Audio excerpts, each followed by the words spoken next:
안녕하세요. 미국 주식으로 은퇴하기 미존입니다. 2022년 1월 3일 월요일에 일부 방송을 시작합니다. 이제 2022년이 시작된 지 3일째 되는 날입니다. 여러분들 연초에 새롭신 모든 계획대로 모든 것이 순조롭게 진행되고 있는지 모르겠습니다. 저는 개인적으로요, 2022년을 맞이해서 두 가지 커다란 계획을 수립했습니다. 첫 번째는요, 그동안 유튜브 채널 운영에 마음을 완전히 뺏겨서 그동안 게을리했던 운동에 많은 시간을 투자하는 것입니다. 그래서 다시 예전의 건강과 체력을 되찾는 것이 첫 번째 목표고요. 이제 호텔 일도 그만뒀고 이 부분에 투자할 수 있는 시간을 많이 확보했기 때문에 별다른 어려움 없이 달성 가능한 계획이라고 믿습니다. 두 번째 목표가 더 중요한데요. 이제부터는 그 누구도 미주은을 비전문가가 운영하는 유튜브 채널이라고 폄하할 수 없도록 제가 지니고 있는 주식 투자에 대한 관련 지식을 강화하면서 미국 주식 전문가로서의 자질을 갖추기 위해 최선을 다할 예정입니다. 이 목표를 위해서는요, 지금 보고 계신 화면이죠. 2월 1일부터 시작되는 콜롬비아 비즈니스 스쿨에서 진행하는 밸류 인베스팅이라는 온라인 과정을 등록해 놓은 상황이고요. 올해 또 최소 30권 이상의 주식 관련 서적을 읽으면서 주식 전문 유튜버로서 자격을 갖출 수 있도록 최선을 다할 예정입니다. 제가 발전하는 모습, 그리고 미준이라는 유튜브 채널이 발전하는 모습을 여러분들께서 함께 해주셨으면 좋겠습니다. 자, 그러면 2022년을 맞이해서 여러분들과 제가 꿈꾸고 있는 계획이 모두 다 실현되기를 바라면서 2022년 1월 3일 일부 방송 바로 시작합니다. 지난 며칠간 미국 증시가 쉬었잖아요. 그래서 아무래도 12월 31일 말일날 미국 증시가 어떻게 마감됐는지 마감 시황부터 살펴보고 넘어가면 좋을 것 같습니다. S&P 500이 마이너스 0.26% 떨어졌고요. 다우존스 역시 마이너스 0.16, 나스닥이 가장 좋지 않았습니다. 마이너스 0.61, 러셀 2000 역시 마이너스 0.15. 그래서 안타깝게도 2021년의 마지막 날은 전반적으로 시장이 하강 추세를 보이면서 마무리가 됐다, 이렇게 정리가 가능합니다. 그 와중에서도 힘을 낸 주식이 몇 개가 보입니다. 이렇게 전반적으로 주식이 떨어질 때 혼자서 올라간 종목은 좀 우리가 주목할 필요가 있죠. 로블록스가 가장 힘이 강력했는데요. 무려 2.62% 정도 상승하면서 마감이 됐고요. 알람닷컴이 플러스 0.52%, 리비안이 플러스 0.26, 그리고 디어앤컴퍼니가 0.25%, 코보가 0.21% 올라갔고요. 그 뒤를 이어서 BTWN이라는 스펙 주식이 0.1% 상승, 마지막으로 퀄컴 역시 아주 소폭이긴 하지만 플러스로 마감을 했습니다. 반면 12월 31일 마지막 날을 조금 우울하게 보낸 주식이 몇 개가 있는데요. 핀터레스트가 마이너스 4% 이상 빠졌고요. 크리스퍼 마이너스 3.89, 주미 마이너스 3.47, 로쿠가 마이너스 3.39, 파이버가 마이너스 3.29, 스페이스 즉 버진 갤럭틱이 마이너스 3.25. 따라서 전반적으로 봤을 때 조금 성장주 위주로, 그러니까 먼 미래를 바라보면서 우리가 투자하는 종목 위주로 많이 주가가 떨어지면서 2021년의 마지막 날을 정리했다, 이렇게 생각하시면 좋을 것 같습니다. 오늘 첫 번째 뉴스는요, 많은 분들께서 기다리고 계신 굉장히 기쁜 소식으로 문을 열 수 있을 것 같습니다. 바로 테슬라의 판매 실적이 발표가 됐거든요. 자, 기사의 제목에서 보시는 것처럼 테슬라가 딜리버리 했다, 즉 판매를 했다는 거거든요. 2021년 총 판매 수가 나왔는데 93만 6,172대라는 무지막지한 숫자가 등장을 했습니다. 과연 90만 대 이상 판매할 수 있을지 굉장히 많은 사람들이 의구심을 가지고 있었는데 실적으로 이렇게 수치로 증명을 해내면서 전기차에 아직은 테슬라의 전성기가 끝나지 않았다는 것을 다시 한번 확인을 해주는 굉장히 멋진 보고서가 발표가 됐습니다. 자, 이 부분에 대해서는 조금 자세한 설명을 우리가 들어봐야 될 것 같아서요, 다른 기사 하나를 찾아봤는데요. 자, 여기 보시면 테슬라의 딜리버리 수가 30만 8천 대가 지금 4분기에 나왔다. 따라서 이제 4분기 총 판매대 수만 띄어서 보면 30만 대가 넘어가는 굉장한 숫자가 발표가 된 거죠. 아무래도 이렇게 1분기, 2분기, 3분기에 비해서 4분기의 숫자가 좋았다는 것은 다음 1분기, 2분기도 좋은 실적을 우리가 기대해 볼 수 있는 하나의 기폭제가 될 수 있다, 이렇게 정리가 가능하고요. 조금만 더 읽어보시죠. 테슬라가 발표를 했다. 프로덕션이라는 것은 이제 생산 대수죠. 생산 대수는 30만 5천 대가 나왔습니다. 그리고 딜리버리는 판매 대수가 조금 더 많았죠. 30만 8천 대. 3,000대. 자, 그런데 여기 보시면 컨센서스가 나와 있거든요.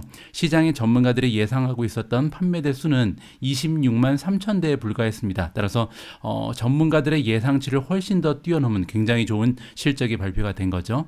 자, 그리고 지난 2020년 4분기의 실적과 비교를 해보면요. 그때는 18만 대에 그쳤습니다. 따라서 18만 대의 판매 수에서 올해 4분기는 30만 대가 넘어갔기 때문에 그 발전 속도가 굉장하다는 것을 우리가 다시 한번 숫자를 통해서 확인을 해볼 수가 있는 거죠.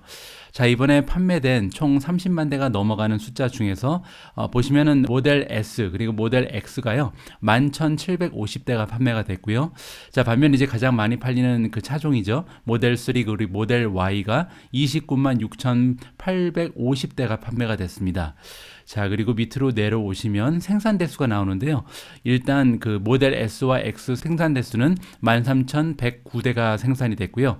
모델 Y 그리고 모델 3 같은 경우는 29만 2,731대를 생산을 했다. 이렇게 정리가 가능합니다. 2021년을 정리할 때 이 기업은 93만 6천 대가 넘는 차량을 판매를 했는데 작년 같은 경우는 49만 9,550대였다. 자, 이거를 우리가 좀 퍼센티지로 계산을 해볼 필요가 있습니다.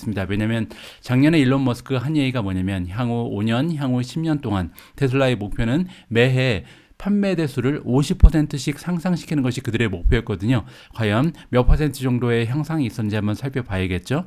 93만 6천 대를요. 우리가 나누기 49만 9,550으로 나눠보면요. 자, 보시는 것처럼 87%가 넘어가는 엄청난 성장 추세를 보여주고 있는 것이 테슬라입니다. 자, 이렇게 되면 기존에 가지고 있었던 그 목표를 완전히 초과 달성했기 때문에 아무래도 주가에는 긍정적인 영향을 끼칠 수밖에 없다. 이렇게 우리가 기대를 하고 기다려봐도 좋을 것 같습니다. 자, 이번에 중국 전기차 기업들도 실적을 나란히 또 발표를 했거든요. 그래서 니오 그리고 리오토의 그 판매 실적도 함께 한번 점검을 해보도록 하겠습니다.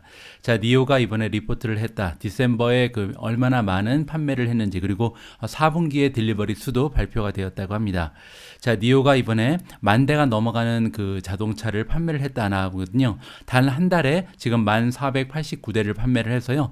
작년하고 비교하면 50% 정도의 성장을 보였습니다.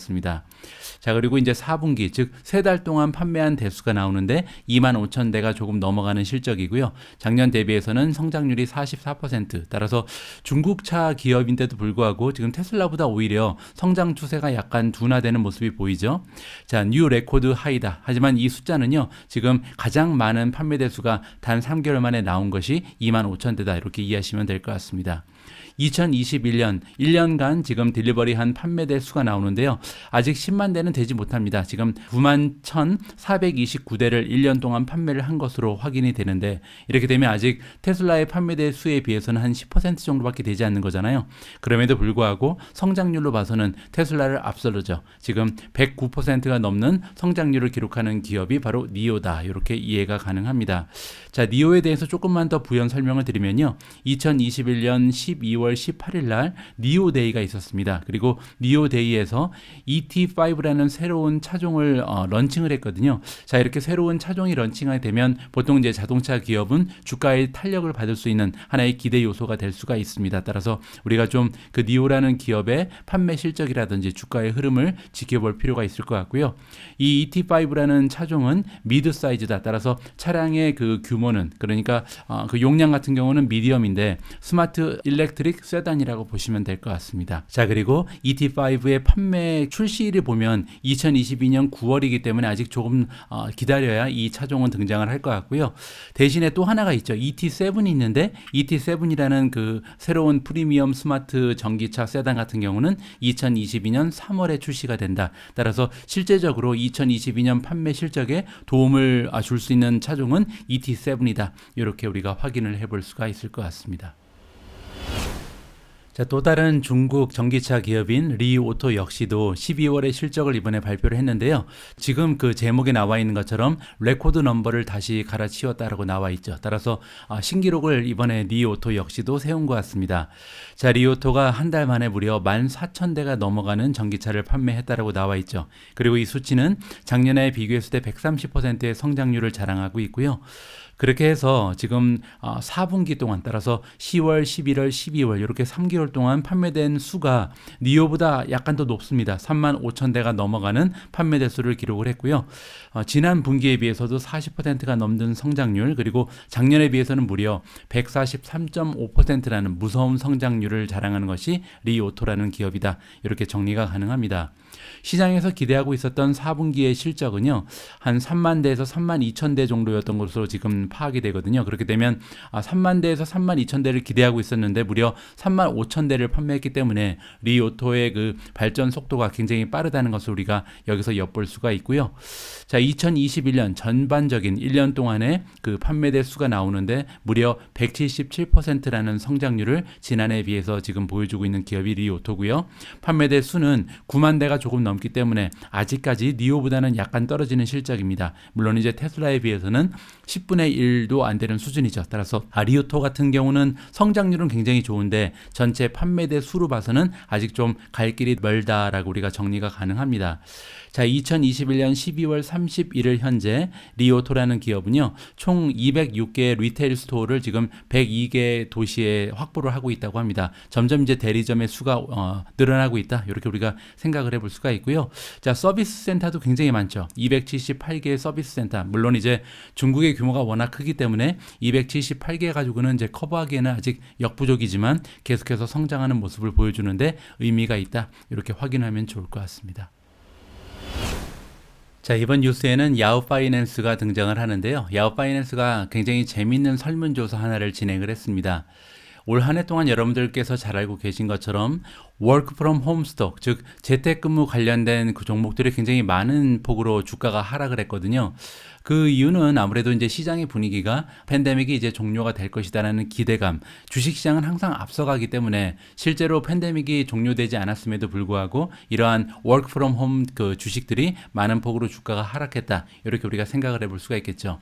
물론 이제 2020년에 워낙 많은 폭으로 주가가 상승한 종목들이 대부분이기 때문에 여기에 대해서 이제 조정을 받았다라고 보는 것이 조금 더 정확한 그 분석이 될 수도 있을 것 같습니다. 자, 이러한 배경을 이해하면서 그렇다면 이제 앞으로 2022년이 되면요, 오히려 이 워크 프롬 홈 조식들이 반등을 해볼 수도 있지 않을까 우리가 기대를 할 수가 있잖아요. 워낙 많이 떨어졌기 때문에. 자, 그래서 네 종목을 후보군으로 놓고요. 과연 2022년이 됐을 때 어떠한 그 워크 프롬 홈 주식이 가장 좋은 반등을 보일지 여기에 대한 설문조사를 진행했다고 합니다. 그 결과를 여러분들께 공개를 해드릴 텐데요. 자, 여기 나와 있는 것처럼 가장 많은 그 투자자들이 기대감을 가지고 있는 그 워크 프롬 홈 종목은 다큐사인인 것 같습니다. 무려 30.5%의 응답자가 다큐사인이 2022년에 바운스를 할 것이다, 반등을 할 것이다 라고 기대를 하는 것 같고요. 그 뒤를 이어서 약간의 차로 2위에 머무는 기업이 있습니다. 바로 줌인데요. 29.1%의 응답자가 반등을 기대한다라고 대답을 했고요. 자, 세 번째는 펠로톤입니다. 펠로톤은 22.7%의 투표율, 마지막으로 핀터레스트는 17.7%를 받는데 그쳤습니다. 자, 참고로요, 핀터레스트 같은 경우는 YTD 1월 1일부터 지금까지 수익률이 마이너스 48% 정도 굉장히 저조한 실적을 보이고 있고요. 줌 같은 경우는 마이너스 50%, 그리고 펠로톤 같은 경우는 마이너스 76%라는 굉장히 좋지 않은 실적을 보여주었습니다. 마지막으로 다큐사인 같은 경우는 막판에 굉장히 많이 떨어졌음에도 불구하고 연중에 많이 올라간 부분이 있기 때문에 그나마 마이너스 32% 정도로 마무리가 됐다. 이렇게 정리가 가능합니다. 과연 2022년이 왔을 때 어떠한 종목이 반등을 보여줄 수 있을지 이 부분 역시 성장주 투자하는 저로서는 굉장히 좀 많은 관심이 가는 부분이거든요. 여러분들과 함께 계속 공부를 하면서 모니터링을 하면 좋을 것 같습니다.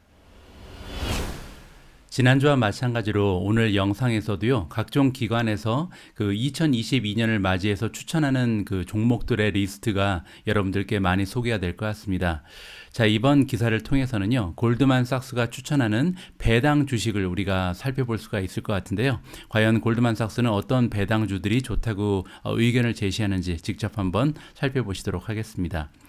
자, 시장의 리턴이라는 것은 수익을 얘기하거든요. 그래서 새로운 한 해 시작하면서 2022년 그 시장이 안겨주는 수익은 2021년만큼 굉장히 강력한 모습은 아닐 것이다라고 얘기를 하고 있습니다. 이 부분은 지금 대부분의 시장 전문가들이 좀 목소리가 동일하게 나오고 있다라고 우리가 생각하면 좋을 것 같습니다. 아무래도 2020년, 2021년 2년에 걸쳐서 좋은 수익률을 시장이 선물을 했잖아요. 따라서 2022년은 조금 어려운 한 해가 될 것이라는 것이 보통 지배적인 의견입니다. 자, 그리고 골드만삭스가 그럼에도 불구하고 투자할 수 있는 두 가지의 방법을 제시하고 있다. 과연 어디에 초점을 맞추면서 투자를 하면 좋은 수익을 발생시킬 수 있을지 직접 그들의 의견을 한번 살펴보시죠. 자, 골드만삭스의 Chief US Equity Strategist, 그러니까 미국 쪽에 가장 그 책임자를 맡고 있는 주식 전략가라고 보시면 되고요. 데이빗 코스틴이라는 전문가가 등장을 합니다. 자, 이분의 의견에 따르면 2022년 우리가 가지고 있는 타겟은, 그러니까 S&P 500 타겟을 보통 얘기하죠. 5100까지 S&P 500이 상승할 수 있을 거라고 굉장히 좀 긍정적인 얘기를 해주고 있는데요. 보시는 것처럼 시장의 그 의견 중에 가장 불리시한 그런 전망에 속한다라고 얘기를 합니다. 자, 우리가 지금 예상하는 이 수치는 S&P 500이 지금 현재 가격에서 10% 정도 상승할 수 있을 거라고 보는 거고, 거기에다가도 배당이 보통 한 2%가 더해지거든요. 따라서 총 수익은 12%라는 굉장히 좋은 수익을 지금 전망하고 있다. 따라서 뭐 나쁘지가 않죠. 이들의 의견에 따르면. 하지만 리스크 어저스티드라는 리턴이 있습니다. 이 얘기는 뭐냐면 위험성, 리스크를 감안을 한다면 플러스 0.6으로 감소를 한다. 이 부분도 우리가 좀 생각을 해봐야 될 것 같고요. 자, 코스틴이라는 전문가가 또한 이런 얘기를 해주고 있습니다. 앞으로 그 금리가 상승될 것으로 우리가 기대를 하고 있잖아요. 그리고 또한 성장세가 굉장히 가속화됐었는데 이러한 성장 역시 지금 좀 잠잠해질 가능성이 있습니다. 워낙 가파르게 성장을 했기 때문에 GDP 같은 경우는 뭐 6%, 7% 가까이 지금 경제가 성장을 했잖아요. 이러한 성장이 둔화될 가능성도 있고 거기에 금리 인상이 지금 기다리고 있기 때문에 아무래도 변동성이 굉장히 극심할 것이다. 변동성이 지배를 하는 그런 시장을 우리가 기대를 해야 된다. 이렇게 조언을 해주고 있죠. 그리고 이러한 변동성에 맞춰서 우리가 투자를 하기 위해서 골드만삭스는요, 어떠한 기업들을 우리가 쳐다봐야 되는지 여기에 대한 조언을 해주고 있는데, 이 기업들은 보통 배당금을 안겨주는 기업들, 우리가 이런 기업들에 집중을 해야 된다. 그리고 또 하나는 뭐냐면요, 자사주 매입을 많이 하는 기업, 이 두 가지의 전략을 사용해야 된다라고 지금 조언을 해주고 있습니다. 자, 이렇게 배당금이 좋은 기업들, 그리고 바이백을 많이 하는 기업들을 가지고 하나의 포트폴리오를 구성한 것으로 나오는데요. 이 포트폴리오는 2021년에 S&P 500보다도 좋은 수익률을 만들어냈다라고 합니다. 2021년 S&P 500의 수익률이 27%에 가까이 되잖아요. 따라서 이러한 수익률을 넘어섰다는 것은 굉장히 성공적인 포트폴리오였다고 우리가 평가를 해줄 만하죠. 자, 그리고 이제 여기서 설명을 해주는데, 보통 배당을 주는 이런 종목들은 다이나믹한 프라이스 어프리시에이션은 없다. 이 얘기는 뭐냐면 급격한 주가의 상승을 기대하기는 어렵다는 겁니다. 그렇기 때문에 또 배당 주죠. 하지만 그럼에도 불구하고 이런 배당주에 투자해야 되는 이유는 뭐냐면 계속해서 월급 받는 식으로 우리가 수입을 얻을 수가 있고요. 특히 이렇게 그 변동성이 그 가속화되는 이러한 어려운 시장 안에서는 배당주 투자가 굉장히 안전한 하나의 방법이 될 수 있다라고 얘기하는 거죠. 자, 그뿐만이 아니라 바이백을 하는 이런 기업들이 우리 투자자들한테 또 혜택을 줄 수 있는 이런 기업들인데요. 바이백이 안겨줄 수 있는 혜택이 두 가지가 있습니다. 바이백이라는 것은요, 자사주 매입이잖아요. 자사주 매입을 해서 소각을 시키거든요. 그 의미는 뭐냐면 시가총액은 그대로 있는데 주식의 숫자만 준다고 보시면 됩니다. 따라서 첫 번째 혜택은 뭐냐면 그 전체 시가총액을 주식 수로 나눈 것이 주가잖아요. 그래서 주가가 올라갈 가능성이 생기는 거죠. 그래서 첫 번째 혜택은 주가의 상승을 우리가 기대해 볼 수가 있고요. 두 번째는 뭐냐면 미래에 발생 가능한 어닝 퍼 쉐어. 어닝 퍼 쉐어는 뭐냐면 순수익을 우리가 총 주식수로 나눈 것을 어닝 퍼 쉐어라고 합니다. 그런데 앞에서 말씀드린 것처럼 자사주 소각이라는 것은, 그 바이백이라는 것은 그 주식의 개수가 줄어든다는 효과가 있잖아요. 그 얘기는 뭐냐면 어닝 퍼 쉐어 역시도 올라가겠죠. 왜냐면 순이익은 그대로 있는데 그 주식의 숫자가 줄어들기 때문에 분모가 줄어드는 거잖아요. 그렇게 되면 EPS가 올라가겠다. EPS가 올라가게 되면 추가적으로 주가가 탄력을 받을 가능성이 높아지는 거죠. 이렇게 자사주 매입을 잘 하는 기업을 골라서 투자를 하면 좋은 수익률을 2022년에도 기대할 수 있다. 이러한 조언을 안겨주고 있습니다. 뭐 대표적으로 자사주 매입을 잘 하는 기업으로는 애플이 있잖아요. 참고를 하시면 좋을 것 같고요. 자, 이렇게 그 배당금이 좋은 기업 그리고 자사주 매입을 잘 하는 기업들을 10개 지금 골라서 골드만삭스가 우리한테 추천해 줍니다. 다음과 같은 10개의 종목이 선정이 됐는데요. 첫 번째 종목은 퀄컴입니다. QCOM이 그 티커 네임이죠. 두 번째 기업은 ADP입니다. Automatic Data Processing INC고요. 다음 기업은 BR이네요. 브로들리지 Financial Solutions INC고요. 자, 네 번째 기업은 VLO입니다. 발레로 에너지 코퍼레이션. 다섯 번째 기업은 PEP, 펩시코가 선정이 됐고요. 자, 여섯 번째는 MS입니다. 모간 스탠리. 자, 일곱 번째 RF, Regions Financial Corporation. 여덟 번째는 랄프 로렌, RL이고요. 아홉 번째가 타페스트리 INC입니다. TPR이 티커 네임이고요. 마지막 열 번째 종목은 포드, F가 선정이 됐습니다. 참고하시면 좋을 것 같습니다. 자, 이번에 발표되는 그 리스트는요, 웰스파고가 안겨주고 있는 추천 주식의 리스트입니다. 자, 웰스파고 같은 경우는 하이 퀄리티, 즉 의량주를 우리한테 추천해주고 있는데요. 그냥 의량주가 아니라 스몰캡이기 때문에 지금 시가총액이 상당히 적은 그런 좀 작은 기업들 중에서 기회가 있다라고 우리한테 넌지시 알려주고 있습니다. 자, 뭐 또한 논리인지 한번 살펴보는 것이 중요하겠죠. 자, 퀄리티 스톡, 아까 말씀드린 것처럼 지금 기본적으로 우량주를 얘기하는 거죠. 굉장히 좀 그 질이 좋은 이러한 기업들을 얘기하는데, 이러한 퀄리티 스톡이 아웃퍼폼할 것이다. 시장의 지수를 넘어서는 좋은 수익률을 기록할 것이다 라고 나와 있죠. 언제 그러냐면 앞으로 몇 달 동안 아니면 최소 몇 분기 동안 그럴 가능성이 높다. 따라서 2022년을 바라보면서 투자하기에 좋다라고 얘기해주고 있는 거죠. 자, 여기에서 이제 퀄리티라는 것을 정의를 내려주고 있습니다. 자, 과연 그러면 우량주, 퀄리티 스톡이라는 것은 어떤 것을 얘기하냐면요.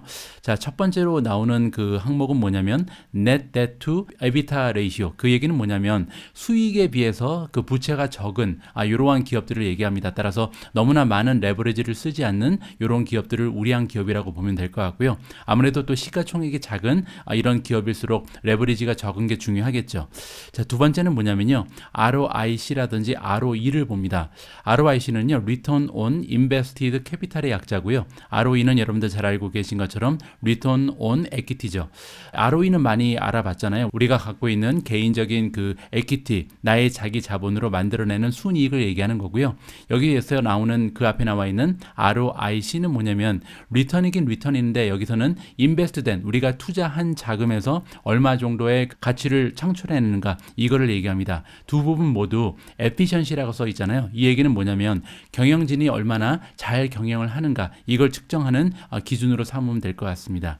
자, 마지막으로 넷 마진이 나오는데요. 넷 마진은 그야말로 이제 넷 인컴을 매출로 나눈 거죠. 따라서 매출에서 몇 퍼센트 정도를 지금 순 마진으로 남기고 있는가, 이 얘기는 얼마나 비용의 통제를 잘 할 수 있는가, 이 부분을 표시하는 것 같습니다. 그 옆에 보시면 안전한 그런 기업이라고 얘기를 해주고 있는 거죠. 자, 이렇게 세 가지 레버리지를 많이 안 쓰고 굉장히 좀 경영진의 능력이 있고, 세 번째로 안전한 이러한 종목들을 우리가 퀄리티 스톡이라고 부르면 좋을 것 같습니다. 자, 이러한 부분이 사실 중요한 거죠. 우리가 투자를 할 때 내가 과연 투자하고 있는 이 기업이 이러한 조건에 부합하는가를 생각해 보는 것이 밑에 나오는 종목의 이름을 보는 것보다 더 중요한 것 같습니다.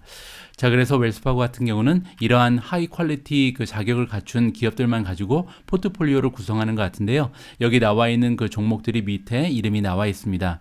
자, 그리고 보시는 것처럼 마켓캡 같은 경우는 최소 500밀리언에서 가장 큰 거는 6빌리언에서 이렇게 좀 캡이 있기 때문에 이 이상 되는 것은 이 포트폴리오에 들어가지 못한다. 따라서 중소형주만 지금 껴 있다라고 보면 되는 거죠.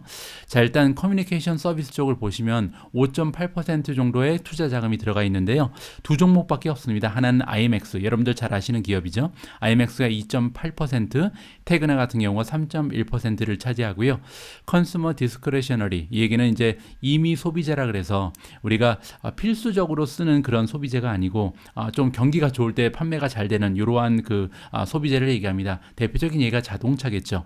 8.7% 정도의 투자 자금을 여기에 넣는데요. 첫 번째 그 임의 소비재는 아카데미 스포츠 앤 아웃도어즈가 1.9%, 2.9%, 두 번째 센투리 커뮤니티즈가 2.5%가 나와 있습니다. 나머지는 비중이 작기 때문에 그냥 넘어가고요. 자, 세 번째로 컨슈머 스테이플즈라는 것은 이제 필수 소비재죠. 우리가 경기에 상관없이 항상 좀 소비를 해야 되는 이러한 물품을 판매하는 기업들을 얘기합니다. 뭐 단편적인 예가 술이라든지 담배라든지 뭐 이러한 부분이죠. 뭐 슈퍼마켓도 마찬가지고요. 여기 보시면 세 번째로 와이팅 페트로니움이 있거든요. 자, 여기가 2.1% 정도의 지금 투자 자금이 들어가 있다라고 보시면 될 것 같고요. 자, 파이낸셜즈가 19%, 굉장히 비중이 높죠. 뱅크 유나이티드가 3.2%, FNB가 3.2%, KKR 리얼 에스테이트 파이낸스 트러스트가 3.2%의 자금이 들어가 있습니다. 한 가지만 더 보죠. UMB 파이낸셜 역시 3.3%의 비중을 차지하고 있습니다. 헬스케어가 14.2%라는 투자 자금을 담당하고 있는데 비중별로 봤을 때 에이소닉스가 3.4%, 그리고 아이니스 파마가 3.9%고요. 아이나리 메디칼이 3.9%의 투자 자금을 확보하고 있습니다. 자, 인더스트리얼 산업재료 가서 15.3%, 나쁘지 않죠? 애플리 인더스트리얼 테크놀로지가 3.8%고요. 헙그룹이 3.8%, 그리고 MSC 인더스트리얼이 3.9% 정도의 투자 자금이 들어가 있습니다. 자, IT 그룹도 16.2%의 자금이 지금 할당이 돼 있는데요. 컨볼트 시스템이 3.3%, 그리고 람버스가 3.8입니다. 자, 다음은 원자재는 한 종목만 보입니다. 에비언트가 1.7%. 자, 다음은 리얼 에스테이트, 우리가 리츠라고 부르는 부분이죠. 9.3%의 투자 자금이 들어가 있는데요.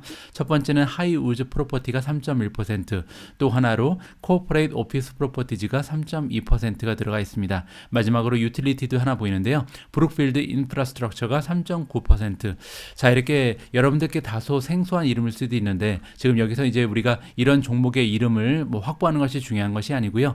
이런 식으로 퀄리티 종목이 2022년에 아무래도 금리 인상이라든지 여러 가지 시장 환경에서 좋은 모습을 보일 것 같은데 퀄리티 주식을 우리가 선정할 때 눈여겨서 봐야 되는 부분이 첫 번째로는 이제 그 밸런스 시상에서 레버리지가 얼마나 많이 들어가 있는지를 봐야 되는 것. 두 번째로 ROE라든지 ROIC 얼마만큼 경영진이 경영을 잘 하는가. 세 번째로 넷 마진, 즉 순이익률이 얼마나 되는가, 비용 통제가 잘 되고 있는가, 이런 부분을 살펴보면서 우리가 주식에 대한 가치를 평가할 수 있다. 이러한 러닝 포인트가 있는 것 같습니다.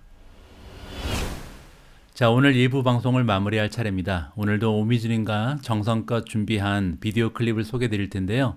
자, 이번 영상에서는 크리스 합이라는 웰스파고의 애널리스트가 등장을 합니다. 자, 이분의 의견에 따르면 2022년에는 10% 정도의 조정장이 찾아올 것으로 기대를 하고 있다. 이렇게 그의 의견을 밝히고 있는데요.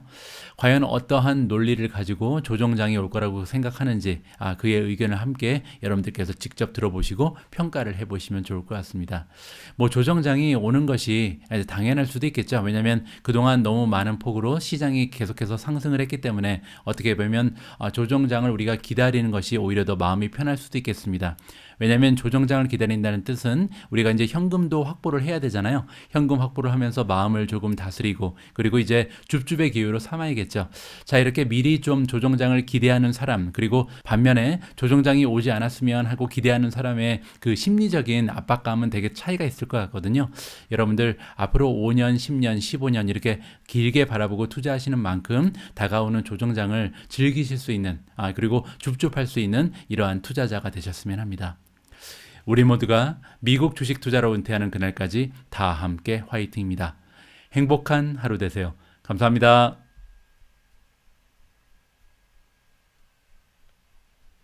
(2021's) biggest bull is less than 1% away from achieving his 48.25 year-end target, but he doesn't plan on celebrating. He is concerned now about a tough road ahead. Chris Harvey is the head of equity strategy at Wells Fargo Securities. Chris, good to have you with us. I'm not going to ask you about your acronym. You're worried. I mean, that's basically your word. But so why? So, Melissa, that's right. We've been a bull into year end. We thought there'd be a melt up, but now it's time, as we look at the landscape, for more sobering thoughts. And there's probably 2, 3, maybe 4 reasons. The first I would say is if you look at multiples, we're at peakish multiples on top of peakish growth. That's not really bullish. If you look at the consumer, no doubt the consumer is in fine shape, but we think the consumer spending is going to normalize next year. Then it's about the mentality. There's this pervasive mentality that the market can bend but can't break. We do expect a 10% pullback next year, either in 2Q or the beginning of the summertime. And the last thing I would say is we're late in the cycle. Funny things happen late in the cycle. And what we expect to see is we expect to see multiple compression, whether it's due to deceleration of growth, the Fed getting more aggressive, or maybe what we're going to see is a peaking of pricing.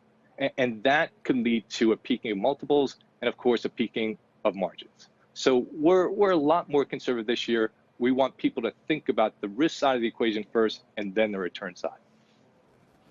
So, Chris, you just mentioned the peaking of multiples here. And when you think about the broad market, we know the concentration in a handful of names. And it seems like a lot of investors have gotten very comfortable with paying, historically like 15, 20-year highs in names like Microsoft and Apple and even Alphabet here. Does that concentration in the outperformance in those handful of names, and then throw in an NVIDIA, which is up over 100% this year, trading at a very high multiple of sales and earnings, nearly $1 trillion in market. Do they worry you? And why wouldn't we see a 10% peak to trough decline sooner than Q2? Dan, you make some really good points, and it does concern us. We're starting to see things that we saw in the late 90s, the concentration. The other thing that we're seeing is if you look at the consumer's balance sheet, if you look at the net worth, 24% of their holdings are in stocks. The last time we saw something even close to that was the late 90s. And the early 2000s didn't work out so well. So we're very worried about that. And we're also very worried about pricing.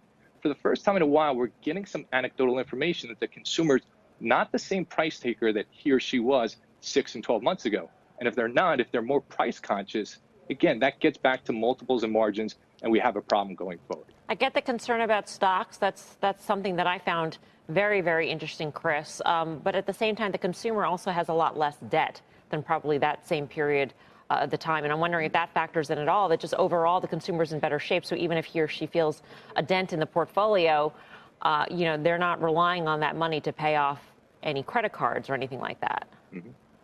Yeah, Melissa, I think you're right. And what we're trying to say, and maybe not saying it perfectly and not so eloquently, is we don't think the wheels are going to fall off the cart with the consumer. What we think is there's going to be a repricing. And what we have to think about is that normalization of spending, that normalization of the balance sheet, that normalization of risk appetite, and what that does to multiples, potentially what that does to margin. And that's why I think we'll have some sort of pullback. And Dan's right. Maybe I'm not aggressive enough. Maybe it happens sooner rather than later. We do have a lot of froth in the marketplace, and you can see it everywhere. Mm-hmm. One of the things we always point to is naming of stadiums. Staples Center is no longer going to be the Staples Center, but Crypto.com. We're beginning to see mayors say, I want to take my salary in crypto. And we're beginning to see, again, that mentality that the market can bend but never break. And that's troubling. All right.